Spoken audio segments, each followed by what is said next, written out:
Mauricio, comment vous expliquez vos difficultés encore à domicile, en championnat spécifiquement, parce qu'en coupe vous avez eu quand même quelques succès, mais en championnat c'est plus de 4 mois maintenant sans victoire. ¿Cómo explica la dificultad que tienen cuando juegan en casa? Bueno, no sobre todo en el campeonato, porque hace 4 meses que no gana. Bueno, no creo que sea una dificultad ganar en casa y ganar los partidos fuera. Creo que es una cosa de concentración. Si bien en el equipo lo hemos hablado, es un tema que tenemos en común, de que fuera jugamos mejor, de que ganamos y en casa no, pero estamos trabajando, estamos tratando de lograr los mejores puntos en nuestra casa, porque sabemos que en casa nuestra no podemos lograr lo que logramos fuera.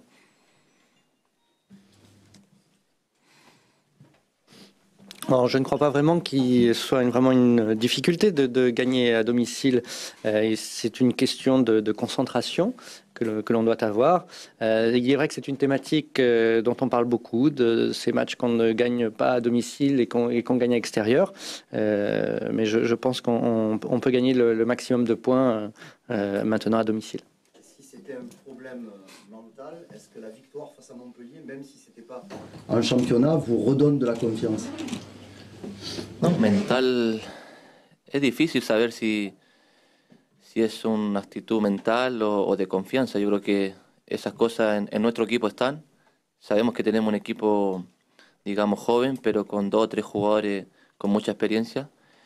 Como lo dije anteriormente, es una actitud de trabajarlo. A nosotros siempre también nos cuesta decir que por qué afuera ganamos y en casa no. Por eso lo estamos trabajando, queremos trabajarlo para poder dar vuelta eso y poder ganar en casa y también fuera como lo hacemos siempre.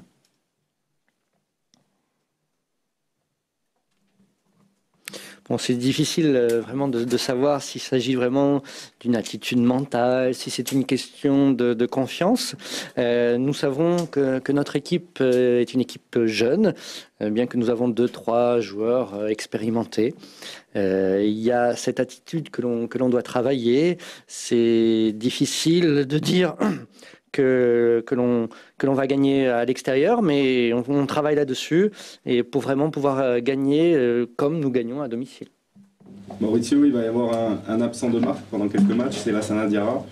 Est-ce que l'équipe joue différemment sans lui? Est-ce que les consignes sont différentes? Et en quoi il va vous manquer en fait?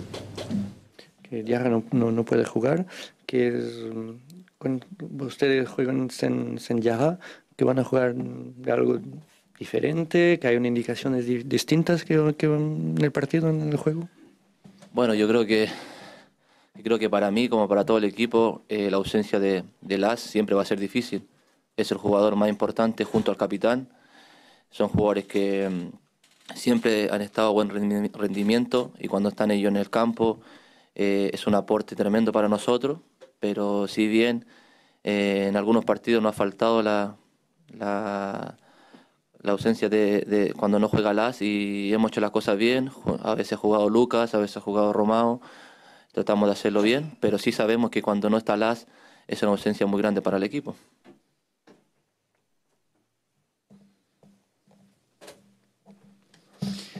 Bon, c'est probablement le joueur le plus important que nous avons. C'est un joueur avec un niveau de rendement vraiment exceptionnel. Donc c'est vraiment important quand il est présent sur le terrain. Mais on a quand même réussi à jouer sans lui. On avait Romao, on avait Lucas qui était là. Mais on va essayer de jouer de la meilleure forme sans sa présence.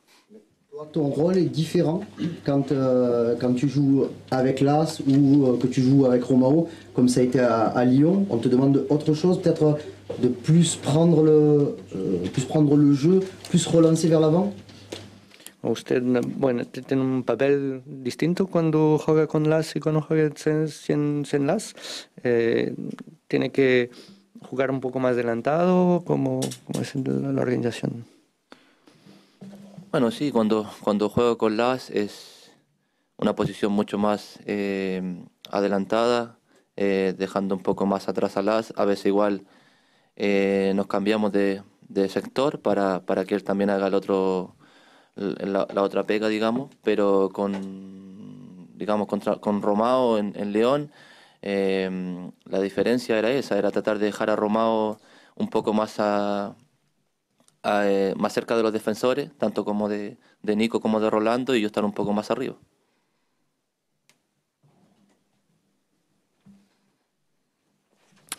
Oui, quand je joue avec l'As, je joue plus en avant par rapport à lui, et parfois même on change de secteur au niveau du soutien de la défense.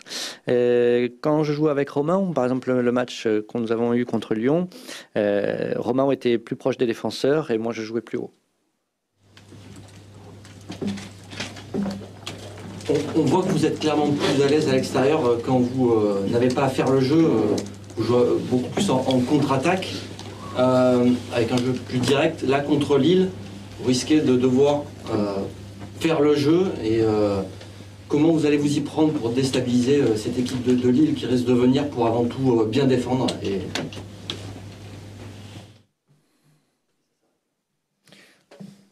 Bueno, parece que el equipo juega mejor fuera, sobre todo cuando tiene que hacer el juego y cuando entonces puede jugar el contraataque.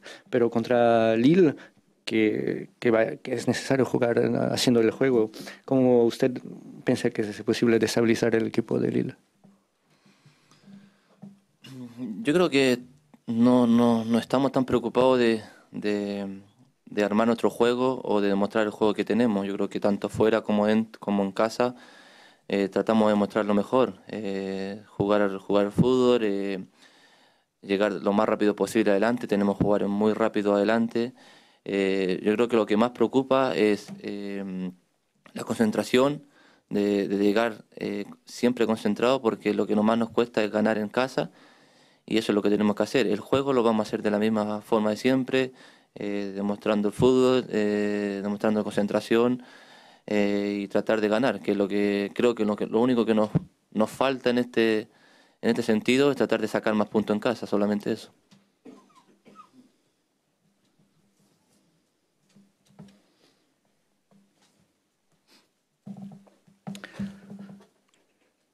Bon, je vois que nous sommes quand même nous sommes pas si préoccupés de faire un changement entre les matchs à domicile et les matchs à l'extérieur.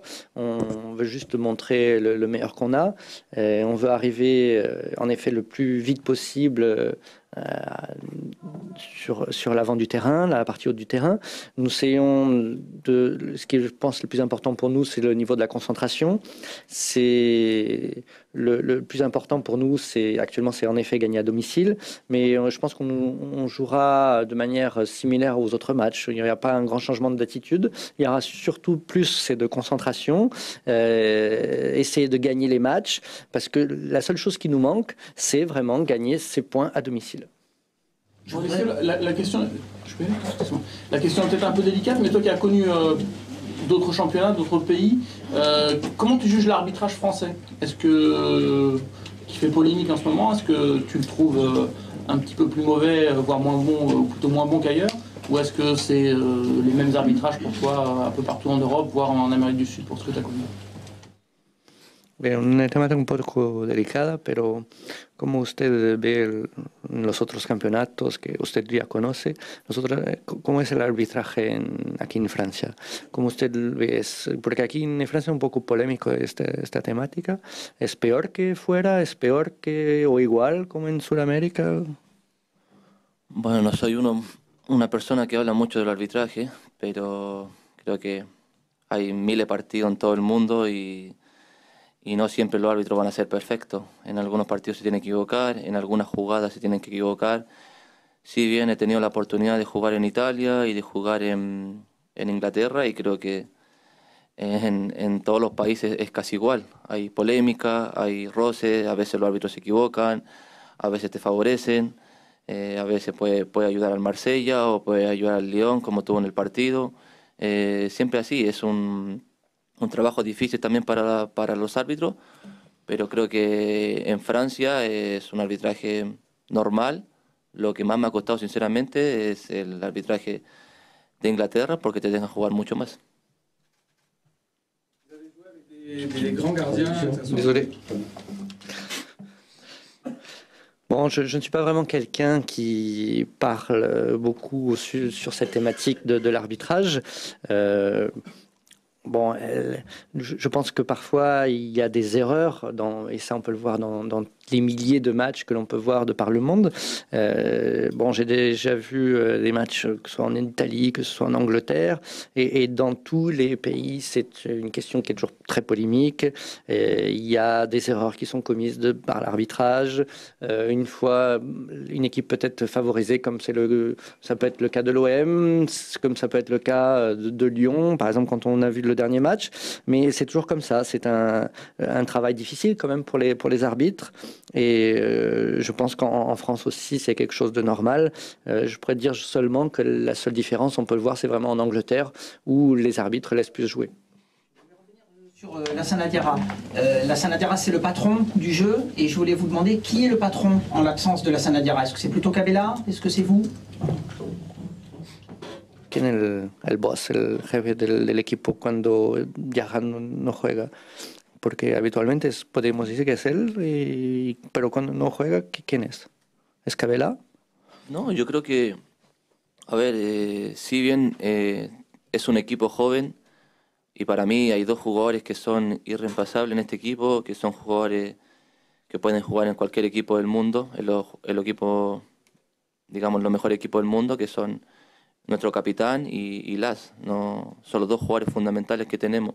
Después, claro, hay jugadores con mucho talento, que son jóvenes, que les viene una carrera mucho más larga, que pueden jugar en equipos importantes, pero si bien para mí creo que hay jugadores que son irreemplazables y ellos dos para mí son los jugadores que no pueden faltar en el equipo.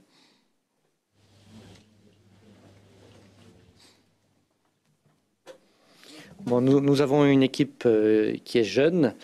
Et en effet, nous avons, on va dire, 2 joueurs que je considère irremplaçables parce qu'ils pourraient jouer dans les meilleures équipes du monde, qui est notre capitaine et c'est également Las. C'est 2 joueurs qui sont fondamentaux. Et après, il est vrai que nous avons des joueurs avec beaucoup de talent, mais étant donné qu'ils sont jeunes, ils ont une grande carrière longue devant eux et qui pourront avoir une grande carrière et des matchs importants. Mais en effet, nous avons ces 2 joueurs qui sont pour nous les plus importants de l'équipe. Vous avez joué avec des très grands gardiens, que ce soit à la Juve ou en équipe nationale. À quel niveau vous situez Steve Mandanda? ¿Ha jugado usted con los mejores porteros del mundo en la Juve, en el equipo nacional? ¿Cómo usted puede considerar a Steve Mandanda? Yo creo que he tenido la suerte de jugar con arqueros importantes, Buffon, Claudio Bravo, nuestro capitán en la selección, jugador arquero de Barcelona, Buffon ha ganado todo en la Juventus y creo que este año encontrarme con nuestro capitán ha demostrado en cada partido que es un arquero importante. Yo lo considero uno de los mejores arqueros y incluso para mí está ahí, está entre los mejores arqueros y ha hecho creo que un campeonato tremendo, nos ha salvado bastantes veces a nosotros, pero por la calidad que tiene, para mí es muy importante junto a Buffon y a Claudio Bravo.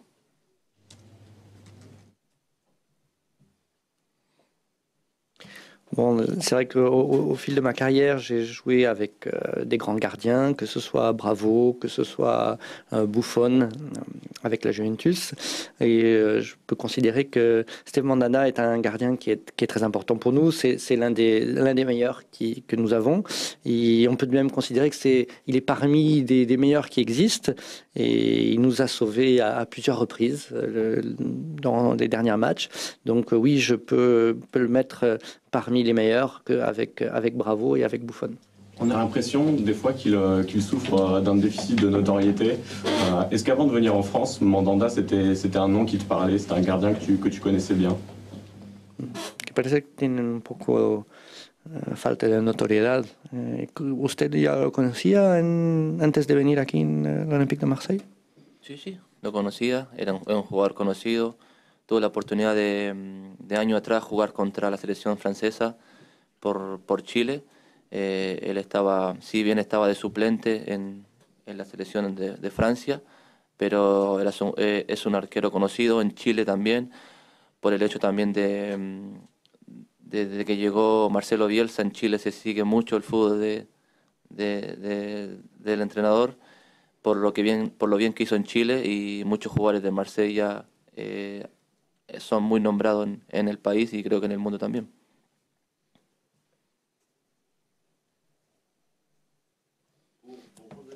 Une question. Oui, je le connaissais. Il est de plus que je l'avais déjà aperçu une fois que j'ai joué contre la France quand je jouais dans l'équipe nationale du Chili. Bon, à cette époque-là, il était le gardien remplaçant, mais je l'avais déjà vu jouer.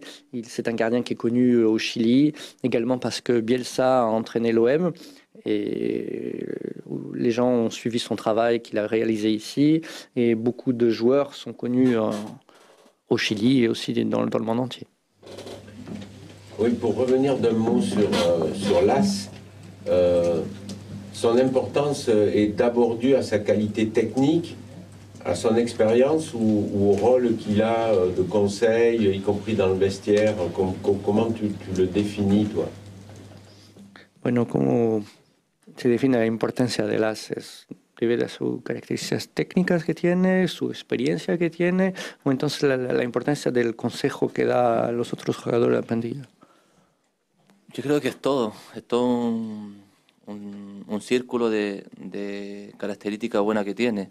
Es un jugador primero que da consejos, que es un líder dentro del vestuario.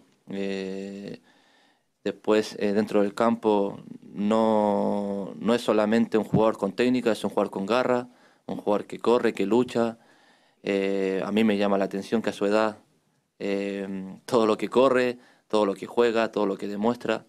Y como dije anteriormente, creo que es un jugador en un círculo de caracterizarlo como buena persona, porque es tanto dentro en el vestuario como en el campo, es un líder para nosotros.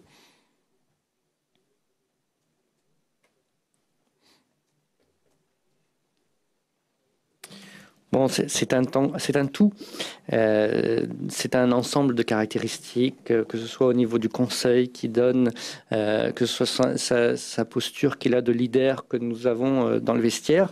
Et sur le terrain, ce n'est pas seulement un joueur qui est bon techniquement, c'est quelqu'un qui a de l'envie, c'est quelqu'un qui lutte.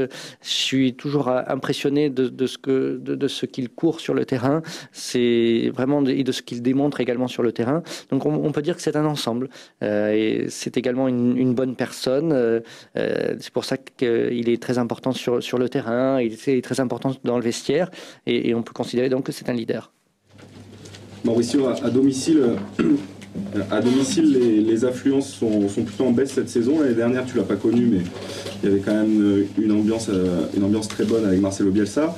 Là, le public ne vient moins au stade, il y a un peu moins d'ambiance, une ambiance un peu délétère. Qu'est-ce que tu penses de l'ambiance au Vélodrome, en sachant que ton entraîneur a dit aussi parfois qu'elle pouvait paralyser certains jeunes?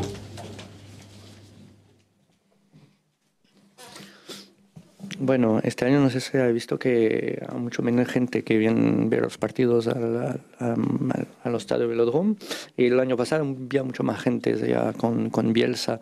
¿Qué piensa usted de que el entrenador ha dicho que la falta de gente puede paralizar un poco los jugadores? ¿Usted piensa que es verdad esto? Bueno, lo primero creo que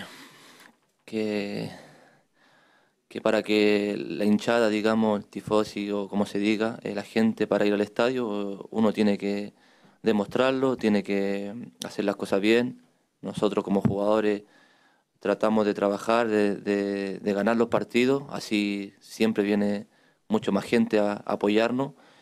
Lo del entrenador Marcelo Bielsa creo que el año pasado lo hizo increíble, estaba con muchas ganas, tenía mucha confianza.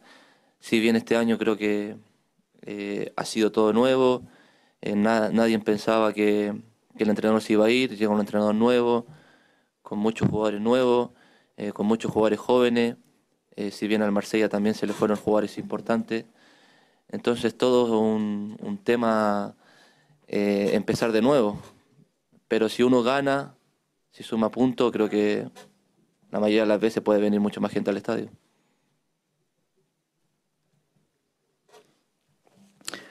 Bon, tout d'abord, je voudrais dire que si les supporters ne viennent pas au stade, c'est tout simplement parce qu'il faut peut-être qu'on démontre plus le match que l'on peut faire, essayer de gagner les matchs. Ils travaillent donc plus pour gagner ces matchs. Et bon, il est vrai que l'année dernière, Bielsa a fait un travail qui était très important. Il y avait beaucoup d'envie, beaucoup de confiance, et il y a eu beaucoup de choses qui ont été faites. Et cette année, il y a quelque chose qui est totalement nouveau. Il y a les nouveaux joueurs qui arrivent, il y a des jeunes joueurs qui arrivent également. Et personne n'imaginait que tous ces joueurs avant allaient partir avec Bielsa. Donc on peut dire que cette année, on doit tout recommencer. Et je pense que si on gagne lors des prochains matchs, je pense qu'il y aura plus de monde qui viendra au stade de Vélodrome. C'est bon? Un mot sur votre prochain adversaire, donc Lille, qui était dans une mauvaise passe, mais qui s'est bien ressaisi hier. Est-ce que ça vous rassure qu'ils aient eu ce sursaut-là face à Bordeaux, plutôt que face à vous, peut-être? Bueno, Lille, que estaba en un momento un poco difícil en el campeonato, ayer ha hecho algo mejor, que usted se siente un poco más tranquilo porque ha jugado mejor ayer y ha sido todavía contra el Marsella. No, si bien el Leeds había perdido una partida, creo que nadie pensaba que iba a perder una partida con un equipo de tercera o de cuarta. Si bien ayer le ganó un equipo de primera, va a venir con mucho más confianza, con mucho más ganas de querer ganar. La clasifica en la tabla de posiciones está difícil, está complicada, todos estamos ahí, pero será un partido difícil como todo. Lo que más nos preocupa es tratar de llegar de la mejor forma para poder lograr puntos, que es lo que necesitamos, y mucho más en casa.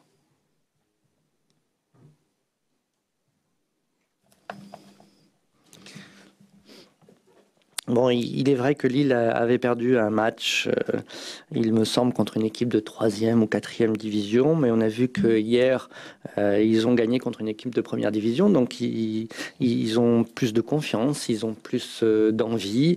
On assiste à un championnat difficile où le classement est difficile, et je pense que le prochain match que nous aurons, ce sera également un match difficile, et il faudra que l'on soit en la meilleure forme possible pour pouvoir obtenir les 3 points et gagner donc ce match. C'est le dernier match à la maison avant de recevoir le PSG. C'est le bon moment pour se rassurer.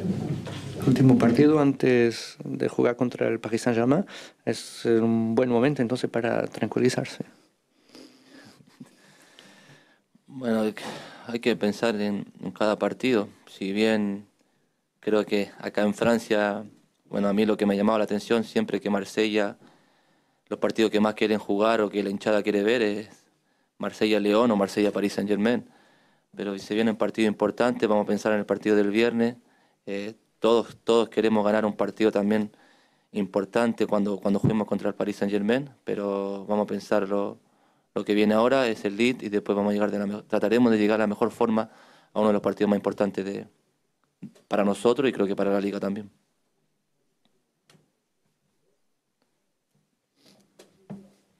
Bon, on va essayer de réfléchir match après match, tout d'abord.